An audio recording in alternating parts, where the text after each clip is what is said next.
Hello everyone, my name's Terrill, and this is the Cockatoo Lulu. Just wanted to thank everybody for tuning into my first YouTube video. This video is going to be the introduction to the channel, as well as a brief overview of all of my aquariums. So, thanks for tuning in, and enjoy! Welcome everyone, my name is Terrill Herrmann, and I'm very excited to introduce you all to my new channel. I plan to use this channel to document as well as explore all of my current aquariums, like the one behind me. And the purpose of this channel is to give back to the community, as I have been surrounded by aquariums and the fish keeping hobby my entire life. Before we get into this video, it will be the introduction to the channel, as well as an overview of all of the aquariums that I'm currently working on. And if you guys have any questions or comments, or anything you like or didn't like, just feel free to let me know in the comments below. Thanks for tuning in, and let's begin. Okay everyone, the first tank we'll be looking at is the 180 gallon that was just sitting behind me in the introduction. This tank measures 6 feet by 2 feet by 2 feet, and it houses the majority of my African cichlids. There's also one South American in here, the green Terrill, as well as I think 4 red hooks and some other various fish. There's a Synodontis multipunctatus, a horse-faced loach, and a common plecostomus. As far as filtration goes, there's 2 AquaClear 500s on the back here, as well as a power head attached to a sponge filter, and just a Sun canister filter down below. So one of the big advantages of using multiple methods of filtration is, for example, today when I changed the water, I took both the sponges out of the AquaClears on the back, cleaned them thoroughly, and put them in, and I don't have to worry about any of the nitrate cycling, because both the canister filter and the sponge filter still have bacteria built up in them. As for decoration or hardscape goes, I just use wood. That's good for the plecostomus, and it does provide territory so the cichlids aren't constantly fighting. Just a plastic decoration in the middle, just the bubbles. There's one of the iceberg cichlids. There's one of the electric yellows back there. And there's the botia or the horse-faced loach. Let me know in the comments below what fish that is. There's also one of my favorites, the firemouth cichlid. Considering he is one of the smaller fish in the tank, he's not very colored up. And usually when they're in a tank with fish similar to their size, you can see the red on the underside of them. But I do believe he's definitely a little bit stressed being in a tank with bigger fish. And then there's the alpha red hook. He's got a really nice black band on him, as well as the red hook at the bottom there. So for this tank, I do use an LED light. Some of my tanks are fluorescent, some are LED. It just depends on the tank or what I have available. And then I believe that's an 150 watt heater over there. It is pretty hot here in the summer in Calgary, so most of my tanks don't have heaters in them right now. It just more so matters in the winter. And then as we'll see later on, the electric yellows here have bred multiple times, so I have different generations of fry in different aquariums, as well as the icebergs have bred as well. And then I'll see if I can find her. The orange one there is the red hump earth eater, and that's actually crossbred with one of the other cichlids in here, so the fry are kind of just a weird color. And then there's a Synodontis there as well. Okay, let's move on to the next tank. Next tank we'll be looking at is my 55 gallon plecostomus tank. This tank measures approximately 50 inches by a foot and a half, so 16 inches by 20 inches. It is an older style tank. It's made with an anodized aluminum frame rather than just plastic trim that you see on most aquariums, and that's why it is kind of a weird size.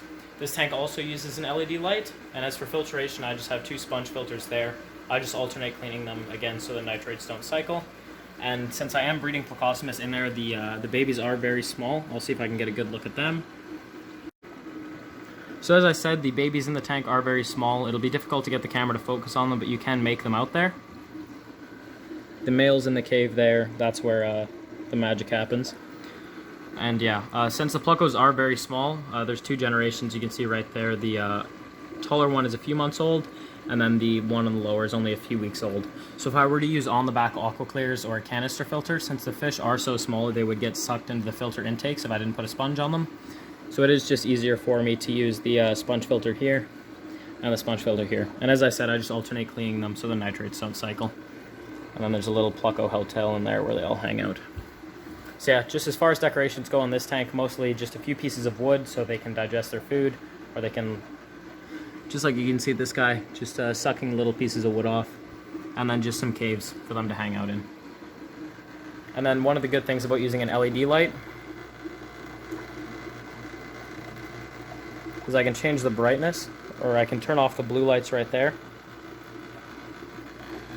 as well as I can switch it to night mode.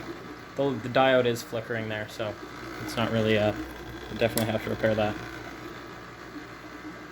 But yeah, that's the tank where all the pluckos breed. So once they do grow up, I move them to other tanks just so they have more to eat. And if you're in the Calgary area and want to buy baby pluckos, let me know. Okay, the next tank we'll be looking at is the bow front aquarium, which houses the flower horn and then some of the electric yellow baby cichlid fry, as I was alluding to before. So this tank, I know it's 4 feet wide, and I'm not sure of the exact dimensions as it is a bow front, but I do believe it's 75 gallons. So we'll just zoom in on the flower horn here. He is just a juvenile. Pretty good coloration. Depending on the day, when he is stressed, he is more dark like this. But I have a few pictures of him if you want to check out my Instagram, where he's all gold and you just see the clear black stripe.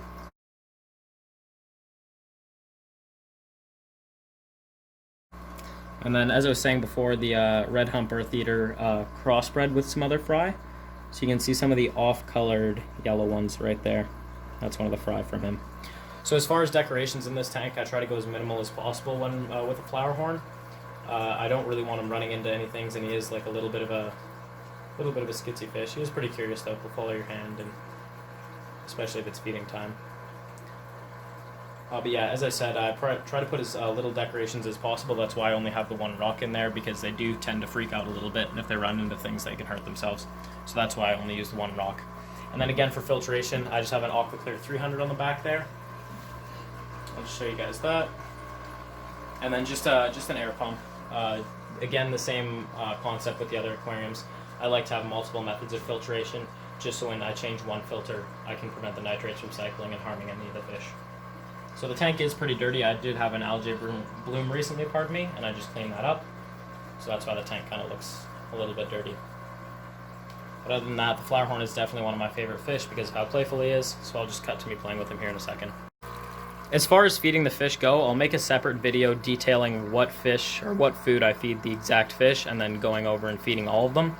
As far as the flower horn goes, I feed him blood red parrot food just to get a good color, and some freeze-dried mysis shrimp just so he develops a good nice nuchal hump. So as I said before, they are extremely playful fish. He'll actually jump out of the water for me to feed him. I'll see if I can get him to go here. He'll eat right out of my hands. Nope. I flinched a little bit, so I dropped it. It's hard to see his color on the camera here. Oh, there we go. But yeah, he does have, he is a little bit scarred from the other aquarium he was in. The other African cichlids were picking on him. He used to be in the 180-gallon tank, but I've since moved him here, and then I'll be moving him again in the near future, just to house another flower horn in here, just while, in the meantime, while my friend's moving. So yeah, that's feeding him. Moving on to the next tank. This tank is located in my bedroom. It's a 90-gallon aquarium, and it measures 4 feet by 2 feet by 1.5 feet. So 2 feet tall, 1.5 feet deep, and 4 feet wide. This tank houses some more of the fry from the 180-gallon. There's some blue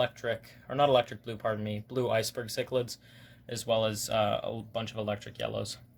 There's also some rainbow fish, not sure exactly what species those are, a few clown loaches, some yo-yo loaches, and some Madagascar rainbows, as well as 2 bichers. Usually they're not out swimming like that, so I'll see if I can record that guy a little bit. As far as decorations go in this tank, I just use wood. There's a few pluckos there. There's one red long fin on the ground there. It's a little bit, he looks a little bit white just because of the reflection. But yeah, just wood for the Plecostomus, and then again, the fish are juveniles in this tank, so it's not as detrimental to have territory, so the fish don't attack each other. That's more of a problem when they're fully grown and breeding. So mostly just for aesthetic purposes, and then the little shell for the Plecostomus is to hide in as well on the left side there. And then as for this tank, I just use I believe it's an AquaClear 300 on the back, slightly smaller than the 500 on the 180. And then I just have 2 of those on the back. Again, just like I said, no sponge filter on this tank. I just like to alternate the media, or alternate the filters when I clean them, just so there's no problem with the nitrates.